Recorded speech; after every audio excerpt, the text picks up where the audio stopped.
Assalamualaikum warahmatullahi wabarakatuh. Baik, selamat sore seluruh teman-teman karyawan ya, mahasiswa karyawan 2B PAI.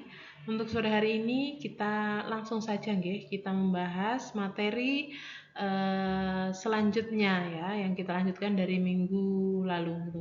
Untuk hari ini kita akan membahas tentang karakteristik dan ragam belajar. Oke. Nah, kembali lagi ke definisi belajar. Ini sebenarnya sudah kita pelajari ya di dua pertemuan sebelumnya ya, baik itu kemarin ketika online maupun ketika offline gitu nggih. Untuk definisi belajar itu sendiri di sini diartikan sebagai suatu proses perubahan perilaku melalui pengalaman, di mana proses ini melibatkan interaksi dengan lingkungan ya. Jadi memang proses belajar itu tentunya akan melibatkan yang namanya lingkungan belajar gitu nggih. Yang namanya lingkungan itu kan ada beberapa macam, kemarin ada lingkungan keluarga, lingkungan sekolah maupun lingkungan teman sebaya gitu nggih. Yang mana dari lingkungan-lingkungan tersebut itu tentunya nantinya akan memberikan dampak gitu nggih, dampak terhadap hasil dari proses belajar itu sendiri gitu. Nah, untuk belajar itu juga mencakup tentang perolehan pengetahuan dan keterampilan baru ya. Seperti salah satu tujuan dari pembelajaran ya, yang kemarin sudah kita sampaikan bahwasanya tujuan dari proses pembelajaran itu salah satunya adalah merubah perilaku gitu nggih, yang sebelumnya belum tahu menjadi tahu gitu ya, yang sebelumnya belum paham menjadi paham gitu nggih, yang sebelumnya sudah tahu menjadi lebih memahami lagi gitu nggih dari yang sebelumnya. Jadi memang nanti dalam proses pembelajaran itu akan ada pengetahuan-pengetahuan baru, teori-teori baru, kemudian skill-skill baru gitu nggih, yang akan didapatkan oleh peserta didik gitu. Yang mana itu nanti tentunya melalui bimbingan dari pendidik ya, dari gurunya juga gitu. Jadi semua komponen dalam proses pembelajaran yang kemarin sudah kita bahas ya, itu kan ada guru, ada siswa, dan juga ada materi pelajaran. Itu semuanya harus saling dikaitkan gitu nggih, agar proses pembelajaran itu bisa berjalan sesuai dengan yang kita harapkan. Tentunya proses pembelajaran itu dalam rangka mencapai tujuan pembelajaran yang kita inginkan gitu nggih. Nah, di sini definisi belajar ya, kaitannya dengan definisi belajar atau proses pembelajaran itu yang pertama coba kita konekkan dengan perubahan perilaku ya, yang mana belajar itu menghasilkan perubahan yang terukur dalam perilaku ya. Jadi kaitannya dengan perilaku, sebenarnya perilaku itu memang sulit nggih ketika kita ukur melalui kuantitatif gitu nggih, atau berdasarkan angka itu. Tapi sebenarnya perilaku itu juga bisa diukur ya. Jadi bisa diukur, misalkan hari ini bagaimana perilakunya. Misalkan kalau kita kaitkan dengan pembelajaran PAI, itu misalkan kaitannya dengan perilaku terpuji gitu nggih. Untuk hari ini bagaimana kaitannya dengan kebiasaan dia berperilaku jujur, kemudian bertanggung jawab dan lain sebagainya. Antara hari ini dan besok itu bisa diukur ya. Sebenarnya kita sendiri juga bisa mengukurnya, apakah proses belajar itu sudah berhasil atau belum gitu nggih. Kemudian perilaku itu juga bisa dilihat oleh orang lain gitu ya, orang lain selain kita. Yang mana perilaku itu kan bisa dilihat secara kasat mata gitu ya. Seperti yang kita sampaikan sebelumnya, bahwasanya dalam psikologi itu tidak hanya mempelajari bagaimana kondisi psikis seseorang, akan tapi juga mempelajari bagaimana manifestasi dari keadaan psikis itu dalam perilaku nyata yang terlihat dalam tingkah laku kesehariannya gitu nggih. Jadi perlu kita ingatkan kembali bahwasanya psikologi itu tidak hanya terbatas dalam mempelajari kondisi jiwa seseorang saja gitu nggih. Jadi juga perilakunya juga. Nah, selain itu belajar itu juga berkaitan dengan pengalaman. Ya, pengalaman itu kalau di sini sampaikan bahwasanya pengalaman itu merupakan kunci utama dalam proses belajar gitu nggih. Jadi perlu diingat, pengalaman itu ada dua macam ya. Yang pertama itu pengalaman dalam hal pengalaman seseorang dalam rangka memperoleh materi atau teori ya. Contohnya dalam teori psikologi belajar ini. Jadi bagaimana jenengan semua mempelajari, kemudian menghafalkan, memahami materi-materi tersebut gitu nggih. Itu merupakan pengalaman yang bersifat teoretis. Nah, nanti juga ada pengalaman yang bersifat praktis, yang itu lebih kita kenal dengan istilah pengamalan gitu ya. Jadi ada pengalaman secara teoretis dan juga secara praktis. Secara praktisnya itu sering kita sebut dengan pengamalan. Jadi bagaimana kita mengamalkan ilmu-ilmu, teori-teori ya, kemudian materi-materi tadi yang sudah kita dapatkan dalam kehidupan sehari-hari gitu ya. Apakah materi-materi tersebut hanya berhenti ya di dalam proses belajar di kelas saja, atau jenengan ulangi lagi, kemudian jenengan aktualisasikan dalam kehidupan secara nyata atau tidak gitu nggih. Jadi pengalaman itu merupakan kunci dalam proses belajar. Ada yang mengatakan juga bahwasanya pengalaman itu merupakan pengalaman itu merupakan guru terbaik gitu nggih, guru terbaik gitu. Oke, kita lanjutkan. Nah, ini ada karakteristik belajar. Jadi kaitannya dengan karakteristik belajar itu tentunya saya yakin panjenengan semua sudah tahu gitu ya. Coba ini kita hanya sekedar mengingat atau mereplay gitu ya, mengingat ulang apa yang sudah kita pelajari sebelumnya itu. Kaitannya dengan karakteristik belajar atau ciri khas dalam belajar. Di sini ada belajar itu bersifat aktif bukan pasif gitu ya.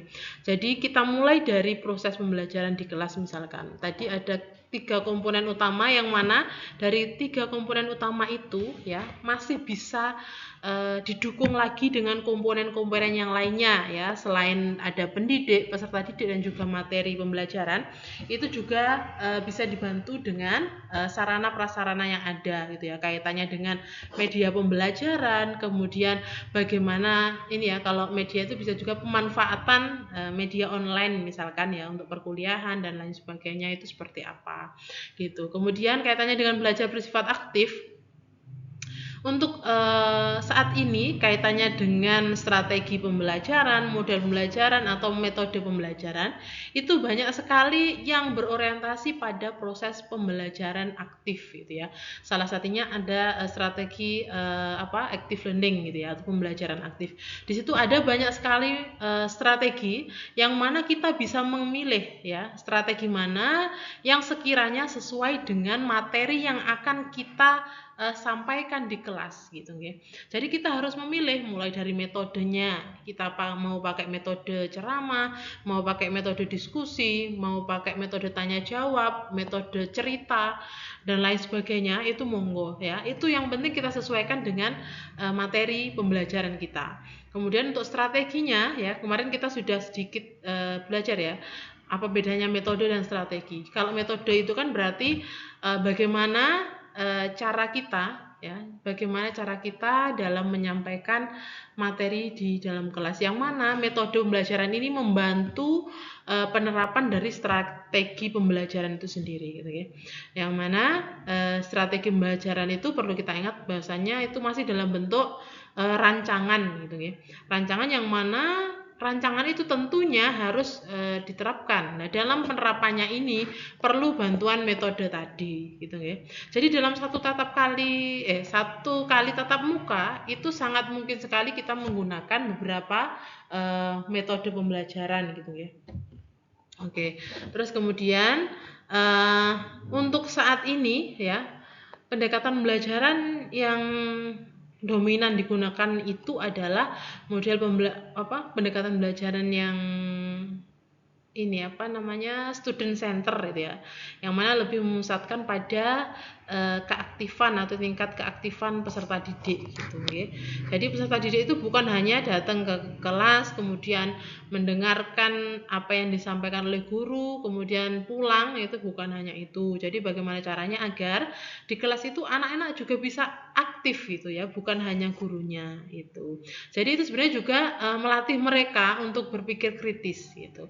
Kemudian di kelas juga bisa diajarkan bagaimana cara mereka untuk menentukan problem solving terbaik dari permasalahan-permasalahan yang mereka hadapi terutama dalam proses belajar gitu ya. Oke, kemudian proses belajar itu juga bersifat individual. Ini artinya masing-masing dari peserta didik itu tentunya memiliki diferensiasi individual yang berbeda ya. Diferensiasi itu kan perbedaan ya.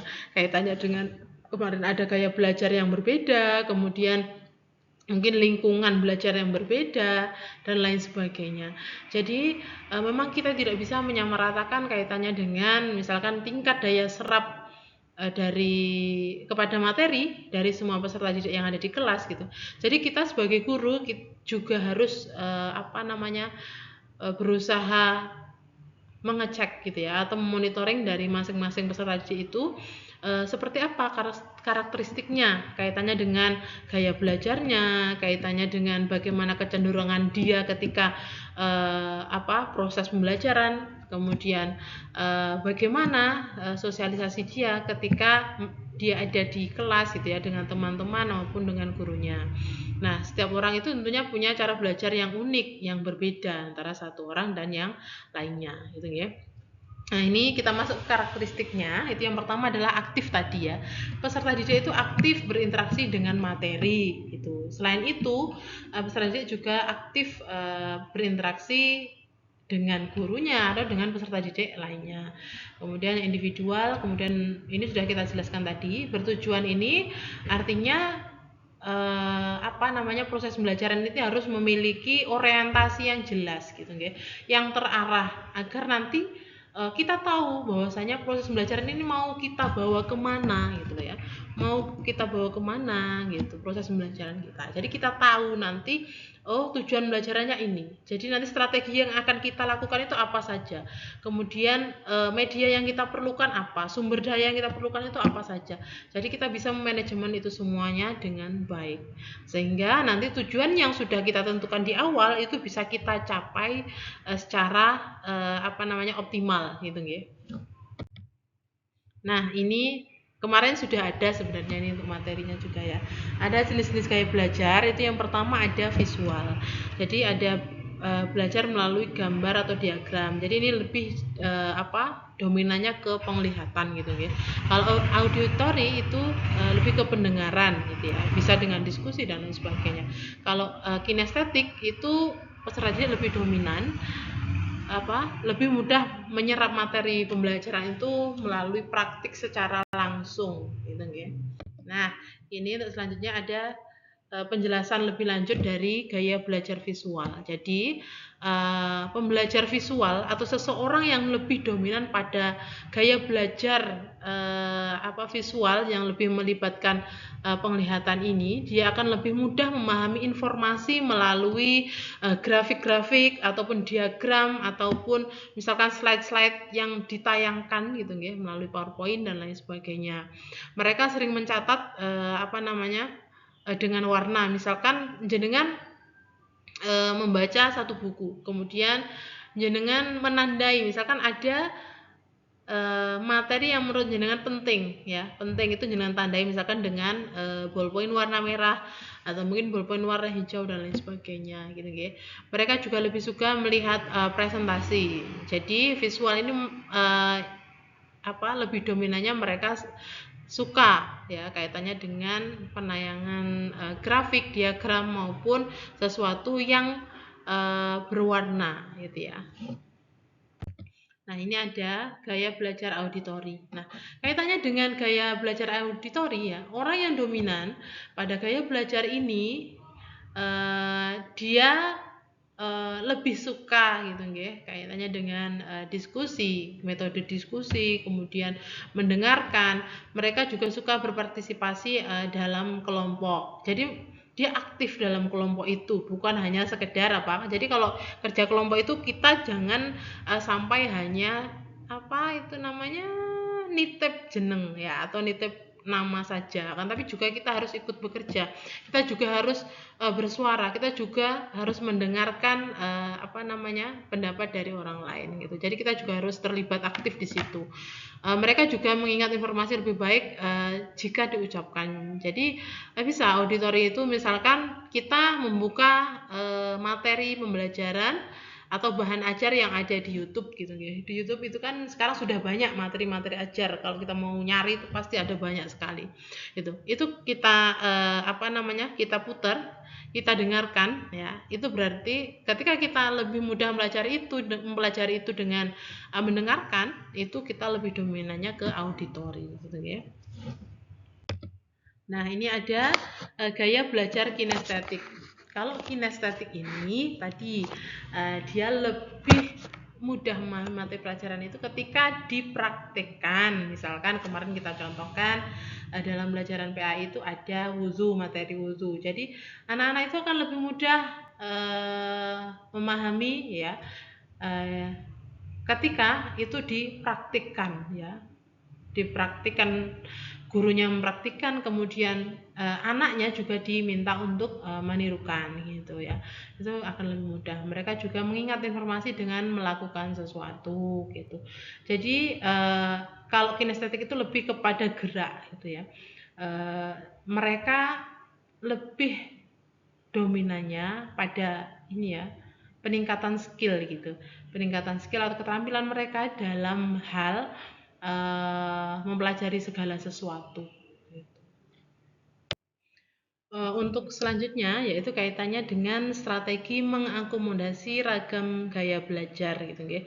Jadi di sini dalam proses pembelajaran dalam satu kali tatap muka kita bisa mengkombinasikan beberapa metode pembelajaran gitu ya. Yang mana itu nanti ya metode-metode pembelajaran itu bisa mendukung kaitannya dengan proses pembelajaran atau gaya belajar visual, auditori, dan kinestetik gitu ya. Seperti yang kita jelaskan sebelumnya gitu ya. Misalkan untuk gaya belajar visual itu dia lebih cenderung ya anak-anak yang lebih dominan pada gaya belajar visual itu cenderung lebih mudah memahami materi itu ketika ada ditayangkan grafik, diagram atau gambar-gambar yang mendukung dengan materi pembelajaran tersebut. Kemudian kalau auditori itu kita bisa mengadakan diskusi, presentasi gitu ya. Karena di situ proses mendengar itu nanti akan sering peserta didik itu temui gitu ya. Jadi mereka harus berusaha untuk mendengarkan diskusi, pada sesi diskusi, kemudian presentasinya. Setelah itu juga mereka harus menangkap itu dan menganalisisnya menjadi satu informasi ya, yang mana informasi itu nanti bukan hanya informasi yang terserap dalam jangka pendek saja, akan tapi jangka panjang gitu ya. Bukan hari ini kita belajar kemudian nanti malam lupa gitu ya. Nah, kemudian untuk ragam belajar selanjutnya ada kinestetik. Kalau kinestetik ini kita sediakan ya praktik dalam bentuk aktivitas secara nyata. Contohnya tadi ada praktik wudu, praktik sholat, dan lain sebagainya. Gitu ya. Oke, terima kasih banyak kepada semua mahasiswa semester 2B ya, semester 2B. Semoga teman-teman semua senantiasa diberikan kesehatan gitu ya. Jika nanti ada pertanyaan bisa segera ditanyakan di grup ya. Insya Allah nanti akan saya usahakan untuk segera saya jawab gitu ya. Selamat sore, selamat beraktivitas ya. Cukup sekian dari saya, kurang lebihnya mohon maaf. Akhiran, wassalamualaikum warahmatullahi wabarakatuh.